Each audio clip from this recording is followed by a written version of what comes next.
Світанак праваслаўныя вернікі Брэста сустрэлі сёння ў Свята-Сімеонаўскім кафедральным саборы. Гэты храм стаў адпраўной кропкай хрэснага ходу ў памяць аб Афанасіі Брэсцкім. Прамяні сонца адлюстроўваюцца ў харугвах. Вернікі чытаюць малітвы. Працэсію відаць здалёк. Сярод яе удзельнікаў святары, сёстры міласэрнасці і простыя вернікі. Это ж наш святой, наш покровитель.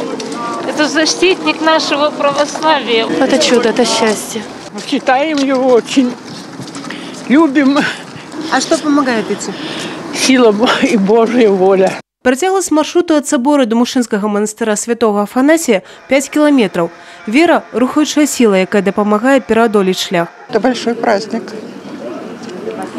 Мы люди верующие, и это святой, который защищает и охраняет нашу землю. Он был борцом за православие.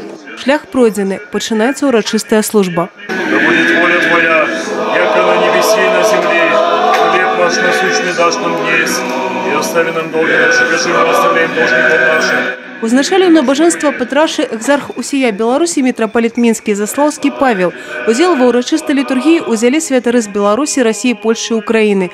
Колер рыс духавенства зялёны, сімвал жыватворнасці і вечнага жыцця. И страхом Божьим ходящих конь. Манастыр святого Афанасія быў пабудаваны на месцы пакарання святого, які адмовіўся змяніць праваслаўнай веры і не здрадзіў сабе.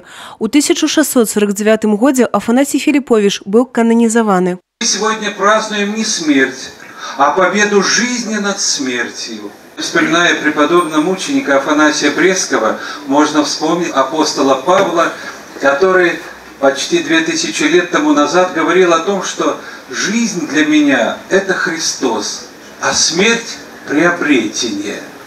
Вот преподобный мученик Афанасий воплотил в себе все то, что говорил и проповедовал апостол Павел. Высокодуховный патриотический выбор Афанасия Брэсцкого является для нас ярким примером горячей любви к своему краю и землякам.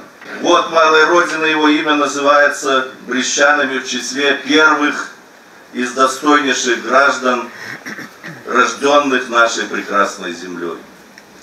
Поколения, которые придут на смену ныне живущим, должны знать историю своей страны и воспитываться на традициях предков, в основе которых православная культура. Таксама сёння ў парке тысячагоддзя Брэста заклалі алею святого Афанасія Брэсцкага. Евгенія Мароз, Тыхрана Капян, тэлерадыёкампанія Брэст.